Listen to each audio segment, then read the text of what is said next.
Assalamualaikum warahmatullahi wabarakatuh. Selamat sore Pesona Inspira, kembali lagi 92,1 FM Radio Pesona, stasiun informasi terbaikmu, hadir di sajian Rumpun Padi, rumpi untuk pangan pertanian dan perikanan Indonesia yang selalu hadir di minggu kedua dan minggu keempat ya.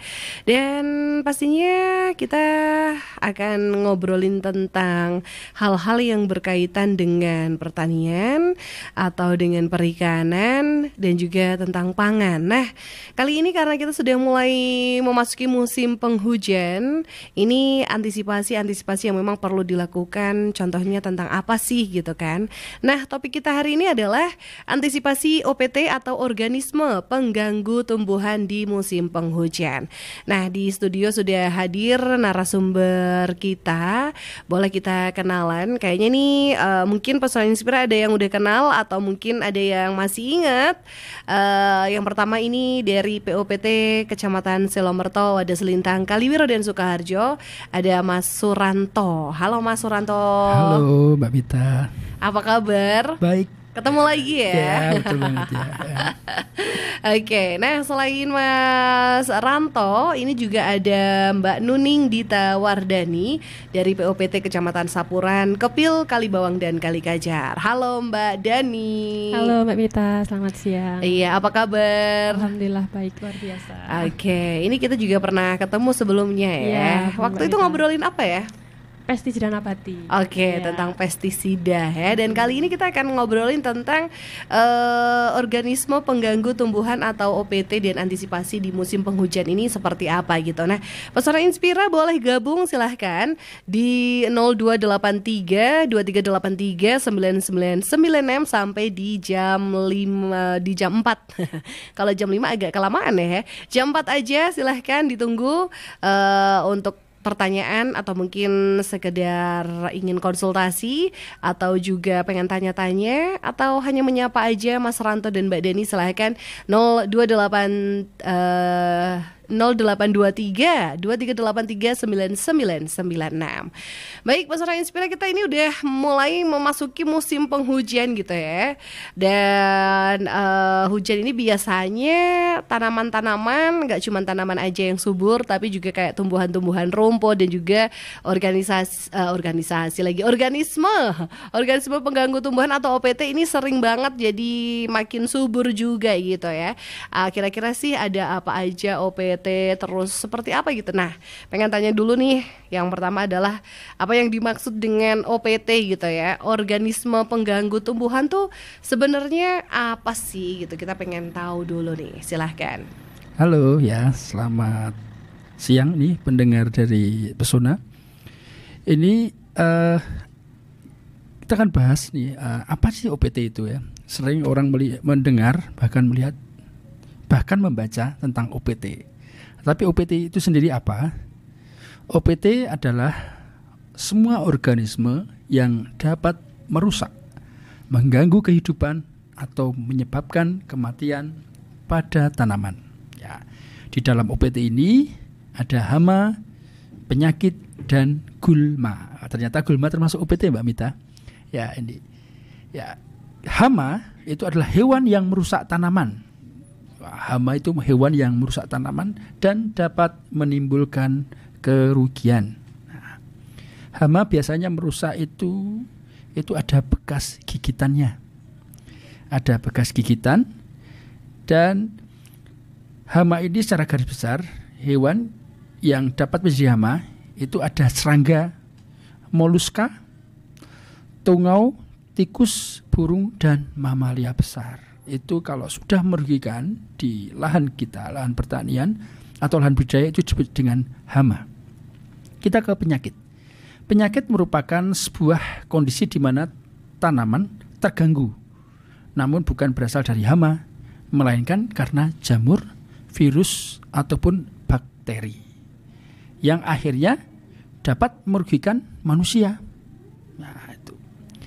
Tanaman yang terkena penyakit itu biasanya dapat mengalami kerusakan. Kerusakannya diantaranya adalah kerusakan sel atau bahkan matinya sel dalam tanaman. Kalau sudah selnya mati, otomatis proses metabolisme, proses hidup dari tanaman tersebut akan terganggu. Ya, kalau sudah terganggu nanti pada akhirnya akan mati, Mbak. Gitu. Yang selanjutnya, ya tadi itu di dalam OPT ada hama penyakit, dan yang terakhir adalah gulma. Ternyata ada gulma di sini. Gulma merupakan tumbuhan yang tumbuh di sekitar tanaman budidaya tapi tidak dikehendaki. Nah, ada kan? Kita nanam cabai nih, ada rumput-rumput di samping-sampingnya, itu termasuk gulma. Itu tidak dikehendaki. Nah, itu dapat menghambat pertumbuhan. Karena apa? Karena nanti akan menciptakan persaingan dalam memperoleh makanan dari tanaman, yaitu sumber unsur hara. Nah, sehingga kalau sudah terjadi persaingan, tanaman budidaya kalah, akan menurunkan kualitas dan kuantitas produksi, sehingga dapat menjadi sarang hama dan penyakit. Begitu Mbak Mita, itu OPT ya. Oke, jadi OPT ini adalah organisme pengganggu tumbuhan dan banyak sekali itu ya. Betul. Ada gulma itu tadi. Ya, gulma, betul. Ada penyakit. Ada penyakit. Ada moluska tadi hamanya gitu ya. Ada moluska, ada ulat dan sebagainya gitu. Ya, itu bedanya apa nih, Mas? Oh, bedanya ini sangat jelas sekali. Kalau hama itu bedanya dalam proses dia menyerang, itu pasti ada bekas gigitan, Mbak. Ada bekas gigitannya. Tapi kalau penyakit itu ada gejalanya. Misalnya tanaman tiba-tiba lemes nih, Mbak.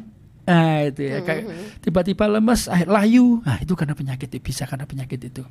Bisa karena bakteri, jamur ataupun virus. Kalau yang gulma itu biasanya tanaman yang banyak gulmanya, itu tanaman budidaya akan kurus. Karena dia akan diambil dari dalam tanah unsur hara yang harusnya dimakan oleh tanaman budidaya. Sangat beda ya berarti ya. Beda sekali ya. Gitu, jadi organisme pengganggu tumbuhan itu tadi yang disebutkan oleh Mas Ranto, ada hama, ada penyakit, ada juga gulma. Betul banget, Mbak. Betul. Apalagi di musim hujan ini kayak gulma, rumput ini cepat banget tumbuh gitu ya, Mas ya. Betul. Kenapa bisa cepat tumbuh? Karena untuk tanaman gulma itu dia kan hanya membutuhkan N, Mbak. N itu nitrogen. Nitrogen itu bisa diambil dari air hujan yang cukup tinggi. Pantesan dulu tempat kita lumut-lumut kalau sebelum musim hujan jarang. Tapi kok musim hujan cepat ya, Mbak Mita ya. Nah, itu salah satunya karena pengaruh dari air hujan. Air hujan itu kaya akan N.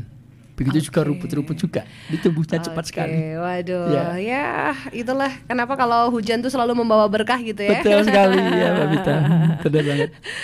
Karena nih banyak yang tumbuh gitu. Betul. Termasuk ya salah satunya ada yang diinginkan, ada yang tidak diinginkan. Betul. Ya, Mbak Mita.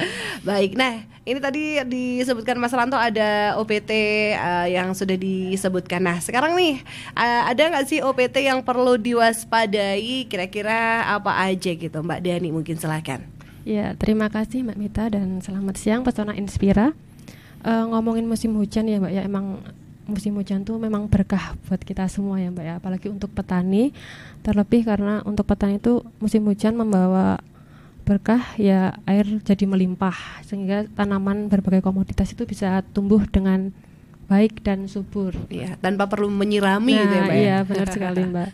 Namun di sisi lain perlu juga diantisipasi potensi serangan hama penyakit atau OPT yang biasa muncul pada musim penghujan. Nah, secara umum pada musim hujan yang paling banyak berkembang adalah penyakit, baik itu untuk komoditas pangan maupun untuk komoditas hortikultura.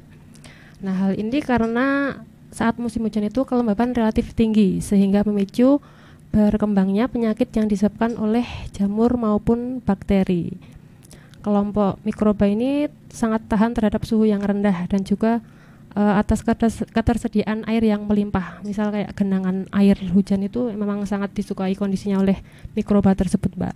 Jadi istilahnya kalau di musim penghujan itu patogen penyebab penyakit itu kayak dikasih fasilitas hotel bintang 5 untuk berkembang biak gitu, Mbak Mita. Nah, selanjutnya untuk musim hujan ini apakah tidak ada hama? Tentu tetap masih ada serangan hama, tapi untuk kerusakan yang ditimbulkan oleh penyakit itu biasanya lebih tinggi daripada hama di musim hujan. Seperti itu, Mbak Mita. Oke, ini jadi OPT ini hama yang perlu diwaspadai saat musim Penyakit. Oh, penyakit. Iya, Penyakit justru penyakitnya ya. dulu. Penyakit. Kalau kayak moluska ini kan kayak siput ini juga suka di air hujan nih kayaknya, semakin lembab semakin basah nih berkembang biak juga. Bener ya. Iya. Salah satu ya bener. Moluska ini salah satu tipe hewan yang suka dengan air. Ya karena dia tubuhnya berlendir kan, Mbak. Berlendir. Akhirnya dia di suhu dan lingkungan yang sesuai dengan kehidupannya dia akan bertumbuh dengan cepat, sangat cepat. Jadi musim hujan sangat mendukung sekali Mendukung ya, sekali ya, Mbak Dani, ya, benar. Sekali ya. Berbagai macam hama dan penyakit. Ya betul. Oke, nah contoh penyakit yang sering menyerang gitu di musim hujan, menyerang tumbuhan mungkin terutamanya padi gitu apa nih? Oke, terima kasih Mbak Mita. Kalau pada budidaya tanaman padi itu biasanya yang dihadapi petani itu ada kendala serangan hawar daun bakteri atau penyakit kresek. Nah, sesuai namanya, penyakit ini disebabkan oleh bakteri Mbak Mita, yaitu bakteri Xanthomonas. Nah, bakteri ini bisa menyerang padi di segala fase pertumbuhannya, yaitu bisa di fase vegetatif, juga bisa di fase generatif. Ketika fase vegetatif, dia dinamakan kresek. Lalu ketika bakteri ini menyerang di fase generatif, dia disebutnya hawar.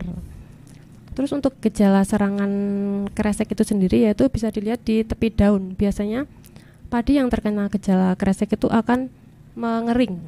Di tepi daun mengering, tapi biasanya di bagian tulang daun itu masih segar. Nah, apalagi kalau itu sudah menyerang di pembibitan atau di persemaian, itu biasanya padinya sudah mengering terus mati. Nah, seperti itu Mbak Mita. Terus itu gejalanya itu berasal dari tunggul atau jerami yang sudah terinfeksi, terus tanaman singgang, gulma maupun benih padi yang sudah terinfeksi sebelum disemai. Terus selain hawar daun bakteri ada juga penyakit belas. Penyakit belas ini disebabkan oleh jamur. Nah, penyakit belas ini bisa ditandai dengan adanya bercak berwarna putih di dalamnya, terus di sekelilingnya itu berwarna kuning kecoklatan dan berbentuk khas yaitu belah ketupat. Nah, terus ada juga yang baru-baru saja ini dan masih terjadi saat ini itu ada serangan penyakit bercak coklat pada daun padi, itu disebabkan oleh jamur. Lagi-lagi jamur ya Mbak Mita, yaitu jamur Helminthosporium. Kalau jamur Helminthos ini dia tandanya bercaknya berbentuk bulat, bisa oval juga, tapi warnanya coklat. Terus di sekelilingnya berwarna kuning menyala seperti itu, Amita. Ya, jadi ini beberapa yang menyerang di musim hujan ini jamur gitu ya. Yeah. Kalau misalnya terlalu banyak curah hujan nih, apakah juga bisa mengganggu tanaman nih? Kemudian kayak lonyot atau apa sih, terlalu banyak kandungan air gitu bisa mengganggu juga nggak nih? Iya, itu sangat mengganggu, Mbak. Karena kalau misalnya di dalam lahan pertanaman itu tergenang air, otomatis selain menghambat dari proses metabolisme dalam tubuh tanaman itu sendiri, itu juga memacu dari pertumbuhan dari jamur itu. Itu makanya tadi ada disebutkan bahwa ada antisipasi untuk menanggulangi di musim hujan ini, kita pengairan berselang. Artinya apa pengairan berselang? Pengairan yang dilakukan tidak terjadi penggenangan yang ada di lahan. Jadi kadang kalau bahasa sini itu disat atau dikeringkan atau macak-macak terus dikasih air lagi. Nah, itu fungsinya untuk mengurangi dari penggenangan supaya tanaman tidak tergenang. Itu Mbak Mita, sehingga tanaman tersebut tidak terganggu dan meminimalisir pertumbuhan dari jamur gitu Mbak Mita. Oke, jadi pengairan berselang itu di saat ini untuk menghindari jamur. Ya, nah, betul. Untuk mengendalikan jamur-jamur ini nih gimana nih Mas? Apakah ada caranya gitu? Oke, ada ya Mbak Mita ya, untuk menanggulangi jamur itu ada beberapa cara yang perlu dilakukan atau ditempuh oleh teman-teman semua. Yang pertama, salah satunya adalah menanam varietas tahan. Ya, varietas tahan untuk tempat kita di Wonosobo untuk tanaman padi biasanya itu begaluh, karena begaluh ini merupakan varietas asli dari Wonosobo, padi varietas begaluh. Terus ada barito juga termasuk tahan. Selanjutnya, antisipasi berikutnya yaitu perendaman benih dengan menggunakan agen hayati, yaitu Paenibacillus. Itu dilakukan untuk perendaman. Selain itu, untuk antisipasi dari penyakit atau dari serangan jamur ini, itu juga perlu dilakukan sanitasi lahan. Apa itu sanitasi lahan? Sanitasi lahan merupakan pembersihan lahan dari sampah ataupun dari gulma sehingga lahan tersebut bersih. Kalau lahan bersih, otomatis hama ataupun penyakit itu bisa terhindari. Selanjutnya yaitu pergiliran tanaman. Artinya pergiliran tanaman ini untuk memutus rantai dari penyebaran penyakit. Karena kalau ditanam tanaman yang sama, varietas sama, itu artinya memelihara penyakit yang kemarin dipelihara lagi di musim tanam berikutnya. Kalau tidak digilir, artinya tidak dikasih perbedaan tanaman.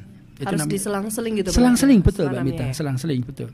Yang selanjutnya ada jarak tanam tidak boleh terlalu rapat. Kalau di musim penghujan itu jarak tanam tidak boleh terlalu rapat. Disarankan untuk tanaman padi itu bisa menggunakan sistem tanam jajar legowo. Jajar legowo itu bisa 41, bisa 5 atau 61. Fungsinya untuk memudahkan perawatan. Nah, ini di sini kadang teman-teman dari petani sendiri agak susah Mbak Mita untuk menerapkan sistem ini karena ada satu space yang memang harus digunakan untuk berjalan. Pada space itu sebenarnya selain digunakan untuk berjalan juga menghindari dari perkembangan jamur. Sebenarnya itu. Yang selanjutnya itu ada namanya pengairan berselang. Nah, itu yang saya bahas tadi. Hindari penggenangan yang terus-menerus. Seperti Mbak Mita bilang tadi, ternyata air yang menggenang di dalam lahan itu sangat mengganggu sekali. Karena di situ pertumbuhan tidak hanya penyakit, tapi moluska. Terus ada namanya siput murbei, itu juga perkembangannya sangat cepat, siput ya. Terus selanjutnya yaitu pemupukan berimbang. Tidak boleh terlalu banyak pupuk N, kimia terutama ini. Pupuk N itu tersedia sangat banyak Mbak Mita ternyata tempat kita. Kenapa sih lahan-lahan tempat kita sekarang itu menjadi keras? Kenapa lahan-lahan tempat kita itu menjadi tidak subur? Di pupuk kimia malah tidak subur. Itu karena sudah jenuh. Tanah itu sudah jenuh. Sudah banyak pupuk kimianya. Sehingga sekarang sawah-sawah sekarang itu tidak dalam lagi tapi dangkal. Itu karena kesuburannya sudah terkikis. Mulai mengeras tanah itu karena kebanyakan pupuk N. Agak melebar sedikit ini. Itu solusinya bagaimana ini kalau banyak pupuk N? Ya kita harus ada namanya bakteri pengurai dari pupuk N itu sendiri. Ada N diambil tanaman itu dalam bentuk nitrat. Sedangkan yang kita berikan, yang kita beli di pasaran pupuk urea, ponska itu masih berbentuk nitrit. Sehingga ada bakteri rhizobium namanya yang untuk memecah dari pupuk itu supaya siap disajikan oleh tanaman. Selama ini kita hanya pupuk kimia terus, tapi tidak diimbangi oleh pupuk kandang. Ternyata bakteri rhizobium itu ada di pupuk kandang juga bisa. Kenapa sih zaman dulu kita sering mendengar nggak usah pupuk kimia aja lah, di pupuk kandang, pupuk sapi itu sudah bagus. Karena di dalam pupuk itu sudah kompleks pupuk kandang itu. Yang terakhir, antisipasi berikutnya itu kita menggunakan senjata pamungkas nih Mbak Mita. Kita boleh kalau misalnya serangannya itu sudah tinggi, kita boleh menggunakan kimia. Menggunakan fungisida atau bakterisida. Tapi jikalau sudah melewati ambang pengendalian. Begitu Mbak Mita. Oke, jadi ada beberapa cara-cara untuk mengendalikan jamur-jamur yang ada di padi ini agar tidak tumbuh gitu ya. Oke, jadi ternyata yang seperti yang disampaikan Mas Ranto ini untuk pupuk ini yang kayak nabati nggak sih? Hayati. Iya hayati. Organik ya. Organik ya. Betul. Itu ternyata bagus juga untuk mengurai juga. Iya, mengurai dari residu dari kimia.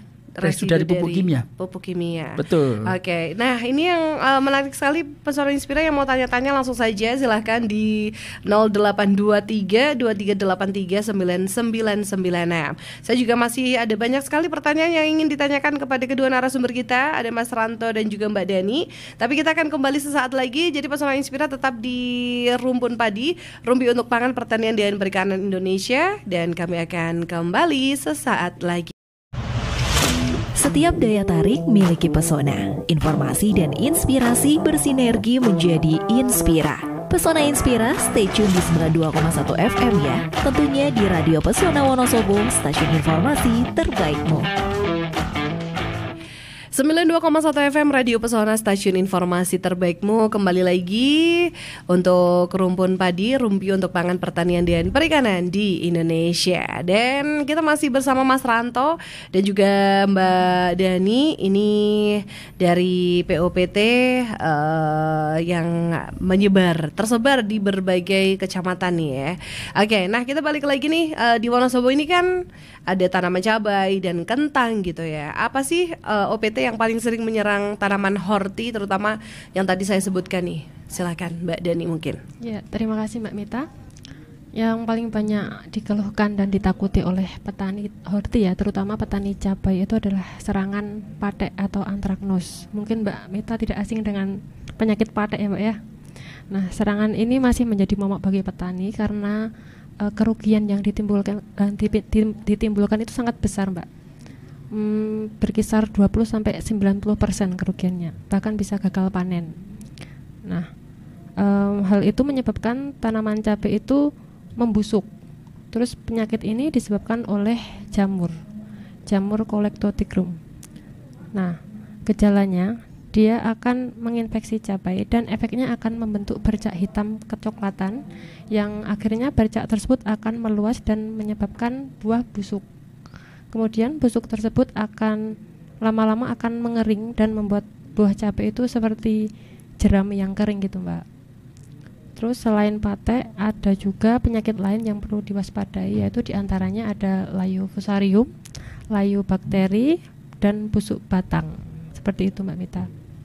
Oke, jadi ini memang yang namanya patek ini emang kayak udah sering terdengar gitu ya, apalagi di tanaman cabai gitu. Bahkan ini bisa menyebabkan gagal panen. Apakah nih patek ini hanya ada di musim hujan ini, apa ya, kayak patek ini semakin meluas atau semakin berkembang, atau memang di hari-hari seperti biasa normalnya juga patek ini ada gitu? Kalau patek itu lebih ke pas musim hujan Mbak, soalnya yaitu karena ini kan penyebabnya jamur, dan jamur patek ini sangat suka kalau misal lingkungan lahan itu lembab, terus ada genangan air, itu kan penularannya sangat masif sekali itu patek. Oke, nah bagaimana nih Mas Ranto nih mungkin untuk penanganan patek sendiri di tanaman horti, kira-kira bagaimana nih? Apakah harus dengan pestisida atau kira-kira ada cara-cara yang ramah lingkungan gitu? Oke, siap. Terima kasih Mbak Mita. Sebelum saya menjelaskan dari pengendaliannya, saya akan mencoba untuk membahas dari prosesnya. Kenapa itu ada patek itu di dalam di tanaman di buah cabai? Ternyata patek itu menginfeksi tanaman cabai, khususnya pada buah itu pada fase generatif. Di pertanaman itu ada dua fase Mbak, namanya vegetatif dan generatif. Nah, ternyata untuk patek ini masuk itu di generatif, yaitu dengan cara memasukkan benih-benih patek ini lewat penyerbukan Mbak. Sehingga lewat bunga ya betul ya, lewat bunga ya Mbak Dania, betul. Sehingga ketika si cabai ini semakin tumbuh, dia juga akan tumbuh tapi di dalam. Nah, ketika cabai besar, akhirnya dia akan menyerang, dan yang dikatakan sama Mbak Dani tadi itu akan menjadi hitam ya Mbak Dani ya, menjadi hitam ya itu. Nah, antisipasinya ini ada beberapa hal, yaitu yang pertama otomatis menggunakan pupuk yang mengandung unsur nitrogen rendah Mbak. Itu tetap semuanya berawal dari N. Walaupun N itu dibutuhkan tapi tidak boleh terlalu banyak. kalau tanaman padi semakin gemuk, semakin rimbun, itu kemungkinan OPT yang menyerang, khususnya kalau di musim hujan, penyakit yang menyerang itu tinggi. Kemungkinan sangat tinggi karena rentan gitu. Hal ini dikarenakan unsur N itu dapat membuat tanaman menjadi rimbun. Nah, ketika rimbun, otomatis lingkungan sekitar menjadi lembab, Mbak. Nah, disinilah itu perkembangan dari jamur itu sendiri. Berarti yang antisipasi pertama mengurangi pupuk N. Terus cara lainnya adalah memanen semua buah yang terserang dan dibakar. Ya, itu kebanyakan dari teman-teman petani ketika memanen itu buah yang lonyot, ya, yang kena patah itu dibiarkan, diambil, dibuang di bawahnya. Padahal kalau dibuang di bawahnya itu bisa menular ke cabai yang sehat. Proses dari penularan antraknosis ini selain dari angin itu juga dari manusia.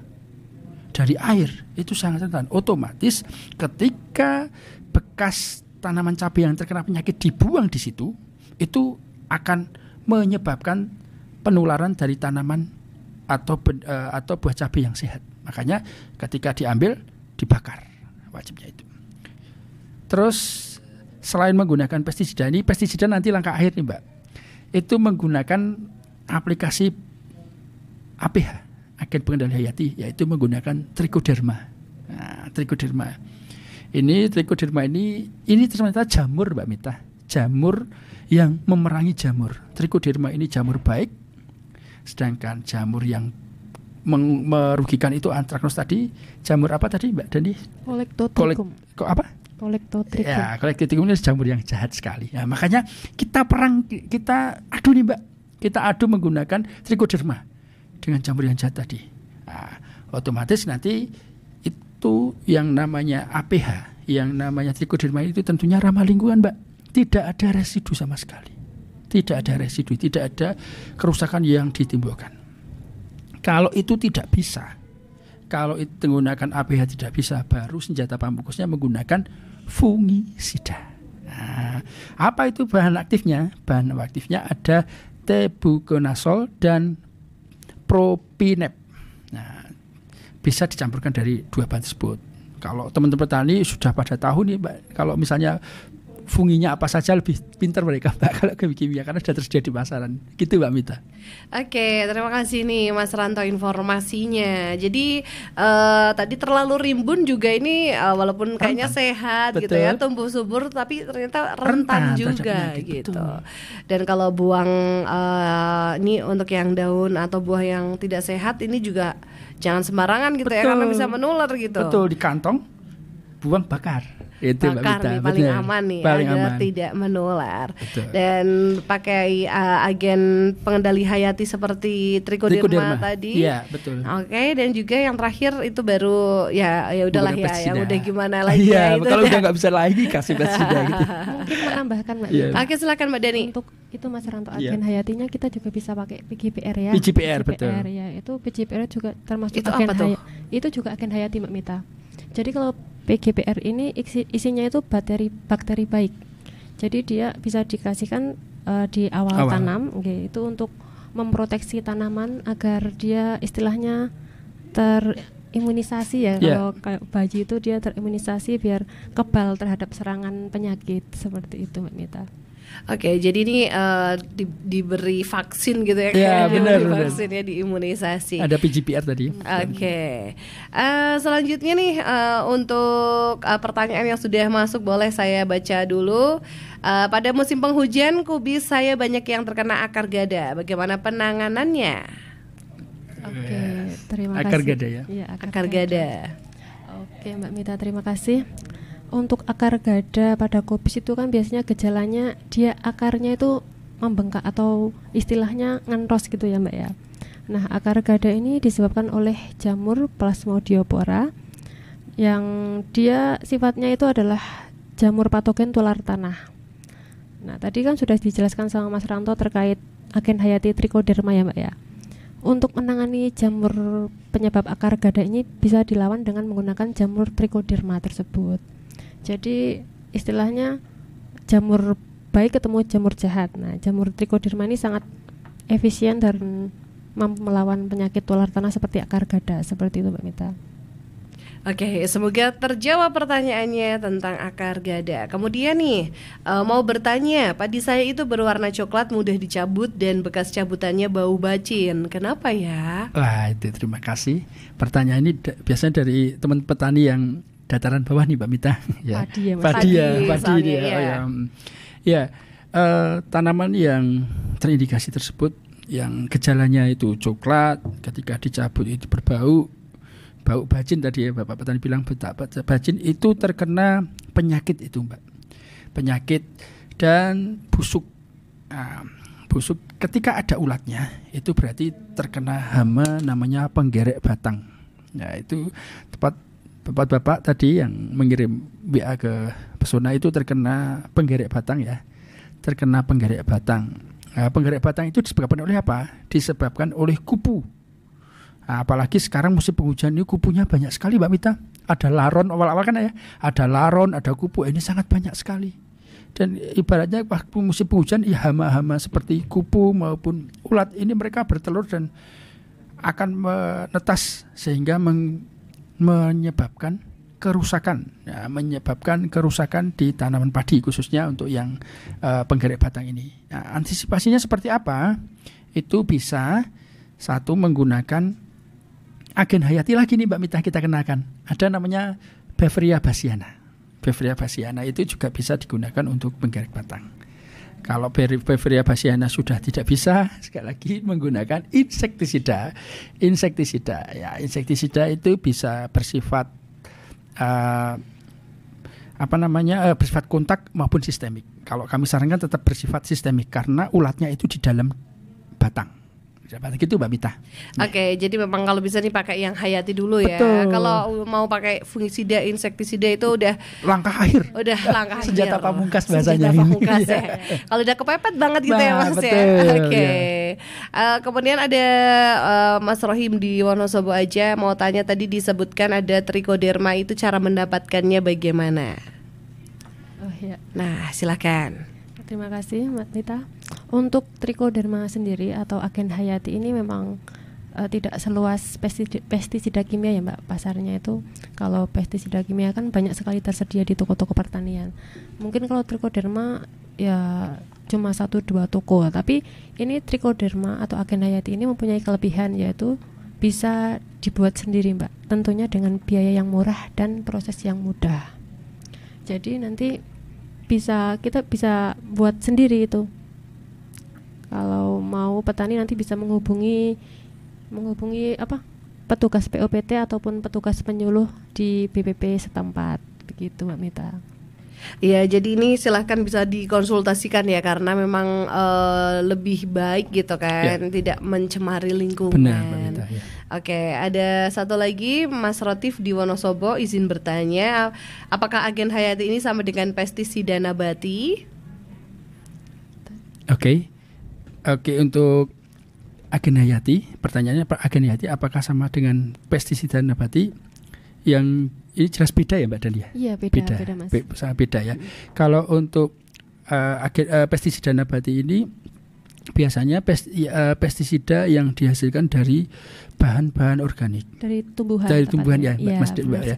Bisa mimba ya Mbak ya, mimba, tembakau gitu ya bisa. Terus daun sirsak itu juga bisa digunakan untuk pestisida nabati. Tapi kalau namanya APH ini adalah agen pengendali hayati. Agen pengendali hayati ini adalah kita mengambil benda hidupnya Mbak. Ya, mikroorganismenya. Ya. Nah, beda ya berarti ya. Mikroorganisme misalnya trichoderma berarti jamur trichodermanya yang kita ambil.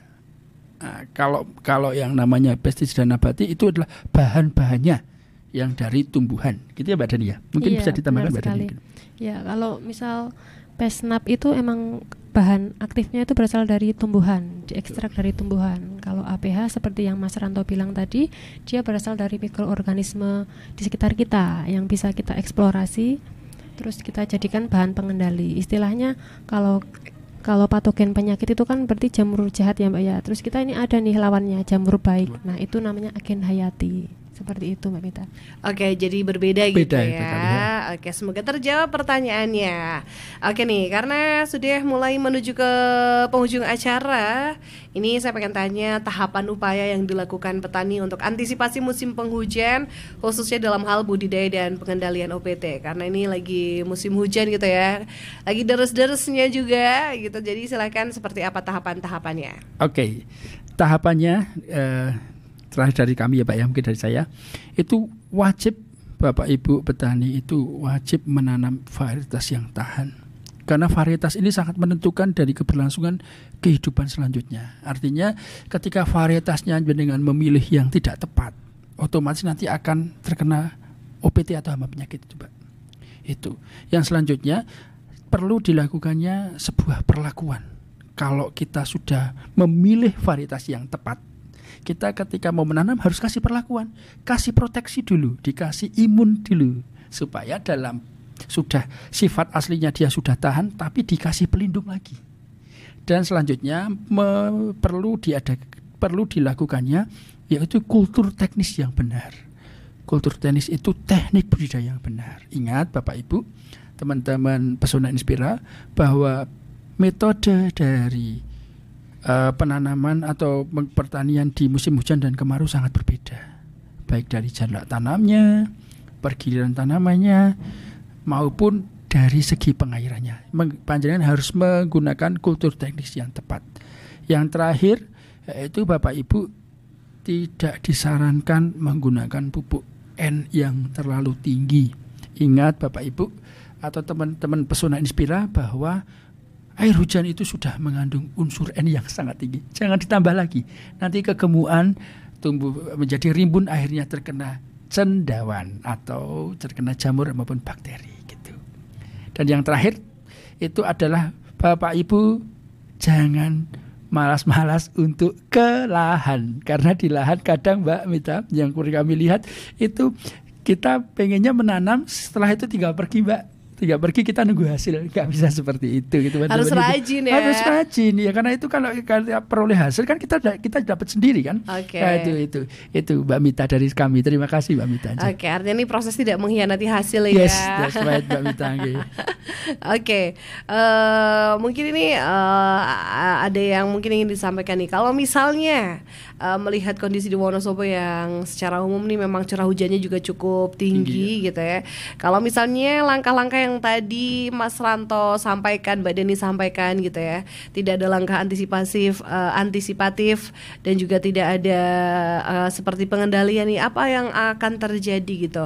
Apakah akan ada ledakan OPT atau mungkin seperti apa nih? Silakan. Ya, terima kasih Mbak Mita. Mungkin ya itu karena tidak adanya langkah antisipasi dari petani itu sendiri, nanti akan berakibat adanya ledakan hama maupun penyakit yang berakibat akan menurunkan hasil produksi dari pertanian itu sendiri. Ya. Gitu. Oke, nah karena kita sudah di penghujung acara nih, baik langsung saja kita persilahkan untuk masing-masing narasumber untuk memberikan closing statementnya. Oke, closing statement dari sana saya, ayo teman-teman petani kita gas terus, kita harus rajin dan kita harus cepat tanggap satset untuk tanaman pertanian kita. Oke. Mantap sekali Mas Ranto. Tanggap satset nih itu tanaman kita, ya. Oke, Mbak Dani silakan. Ini saya mau kasih pantun lagi, boleh Mbak Mita? Oh cakep. Belum ya. Oke. Ke Kejajar beli kentang, Cakep. Ya. tak lupa juga beli karikanya. Cakep. Waspada musim hujan datang, cegah dengan agen Hayati solusinya. Wih, keren ya. Keren Oke, sekali ya. Terima kasih. Iya, terima kasih. Ini memang agen Hayati nih sepertinya harusnya bisa lebih lestarikan gitu Bener. ya, karena ini yang paling aman dan ramah lingkungan. Ya. Oke, tapi terima kasih sekali informasinya Mas Ranto dan juga Mbak Dani terkait dengan OPT atau organisme pengganggu tumbuhan di musim penghujan, dan tadi antisipasinya juga sudah disampaikan. Terima kasih. Sampai ketemu lagi di lain kesempatan dengan Terima kasih, tema-tema Mbak Mita. lainnya. Luar biasa sekali. Dan demikian Pesona Inspira untuk obrolan kita di sore hari ini. Sampai ketemu lagi. Saya Mita dan narasumber pamit. Wassalamualaikum warahmatullahi wabarakatuh.